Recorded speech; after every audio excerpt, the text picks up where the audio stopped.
Dalam waktu beberapa hari kebelakang ini, nama Natalie Holscher dan Putri Delina kembali ramai diperbincangkan publik. Usai anak dan ibu sambung itu saling curhat buka-bukaan di konten selebriti lain. Lagi-lagi kejadian ini pun kembali menggemparkan dan mengejutkan publik. Setelah pernyataan Putri Delina di podcast Maya Estianty dan pernyataan Natalie Holscher di podcast Uya Kuya, tentu saja membuat netizen dan publik dibuat tidak percaya, mengetahui bahwa di antara keduanya terlihat baik-baik saja dan memiliki hubungan yang baik. Namun siapa sangka dalam curhatan masing-masing nyatanya masih menyisakan persoalan yang sepertinya belum tuntas di antara keduanya.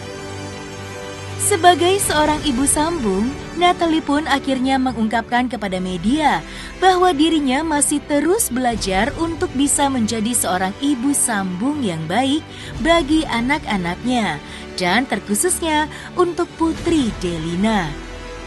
Lantas, seperti apakah penjelasan Natalie tentang kabar cekcok dengan Putri Delina hingga aksi saling sindir di media sosial masing-masing? Kalau sindir-sindiran mah nggak ada sih, nggak ada. Paling yang komennya Putri aja, aku cuma komen lagi di bawah. Maksudnya nggak usah terlalu ini sama netizen. Nggak gimana-gimana ya, udah semuanya udah clear gitu loh. Jadi nggak ada yang saling menyudutkan satu sama lain. Memang baik-baik aja ya. Memang di situ di podcastnya itu tuh aku nggak saling menyudutkan satu sama lain.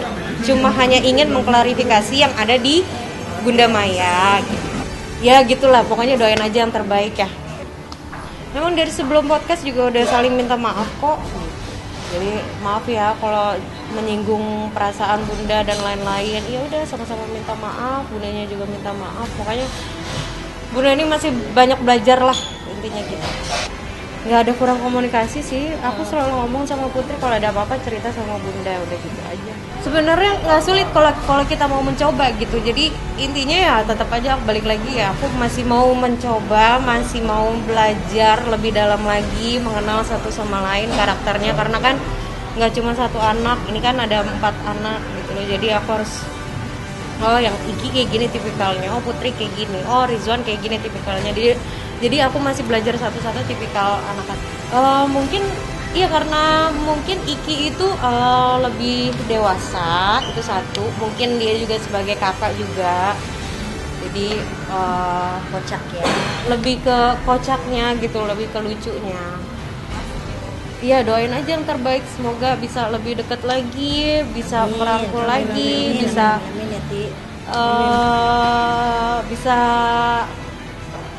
bisa curhat lagi kayak dulu gitu aja. Doain aja yang terbaik. Nggak ada. Ya semangatin aja gitu. Ya sebagai kakak kan dia nggak bisa sepihak, nggak bisa sepihak. Dia harus menjadi penengah. Saya nggak counter apa-apa lah. Terserah mereka. Menurut gue sih sekarang jangan membuli siapapun. Ya. Gak usah mendiskreditkan Putri, jangan mendiskreditkan Natalie. Menurut gue ini intinya kita nggak bisa bilang siapa yang benar siapa yang salah. Ini kan menurut gue ini cuma masalah miscommunication doang sih. Saya sebagai orang tua hanya mendoakan saja. No more than that. Dah. Yang terbaik Tuhan berikan dan kalian mereka yang mereka jalankan semoga ada kedamaian. Sebelumnya, tahun lalu pada bulan April 2021, Putri Delina mengaku bahwa dirinya memang keluar dari rumah. Namun menurutnya pada saat itu, dirinya melakukan hal tersebut untuk menenangkan dirinya saja yang diakuinya sedang memiliki masalah dengan Sule di awal pernikahannya. Namun, setelah kembali rukun, beberapa kali terlihat Putri dan Natalie justru baik-baik saja, seperti hubungan ibu dan anak yang harmonis. Bahkan, Putri selalu mendoakan pernikahan ayah dan bundanya itu agar selalu berjalan langgeng. Namun sebuah peristiwa mengejutkan kembali menggemparkan netizen. Manakala Natalie unggah sebuah foto di akun media sosialnya dengan tulisan tentang pencitraan dan anti munafik. Setelah Natalie menjadi bintang tamu di podcast Uya Kuya. Berkaca dengan polemiknya yang tengah ramai tersebut, benarkah unggahan tersebut ditujukan untuk menyindir Putri sebelum akhirnya keluar dari rumah? Lalu seperti apakah psikolog menanggapi permasalahan-permasalahan yang terjadi di antara hubungan ibu dengan anak sambungnya?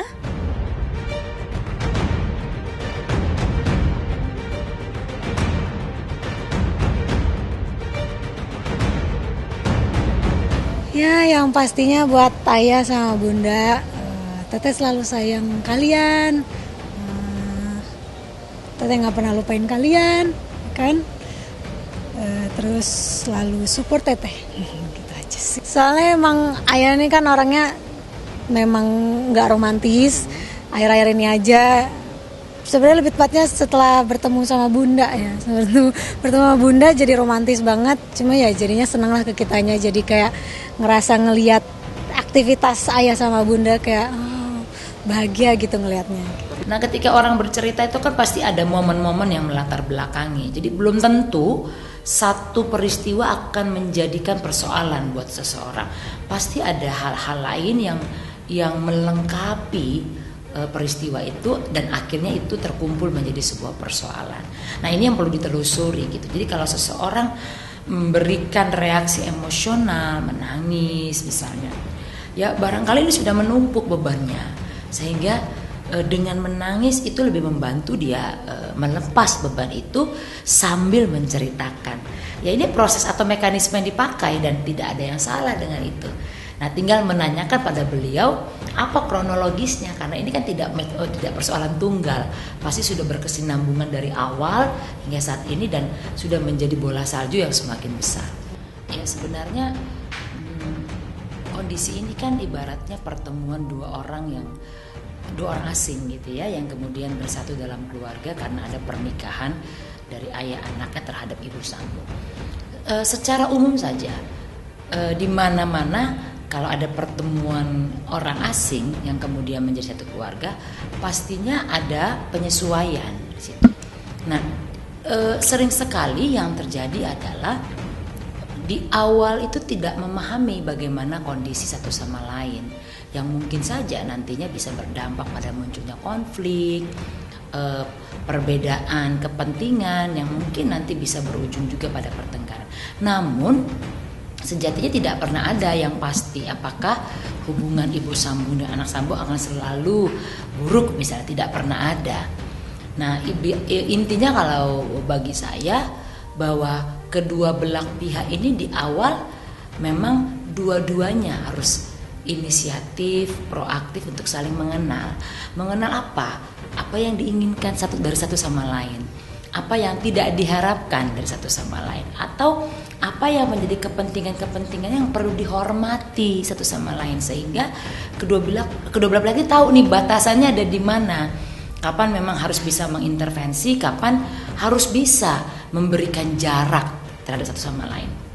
Sekalipun sudah menjadi sebuah keluarga, tapi kan ini datangnya dari dua keluarga yang dibesarkan dengan proses waktu yang berbeda ya, jadi sama-sama dewasa terus ketemu gitu. Jadi setiap orang sudah bawa pengalaman hidupnya masing-masing, sehingga pasti ada kebiasaan, pola-pola aktivitas sehari-hari atau cara berpikir yang tidak sepenuhnya bisa disatukan.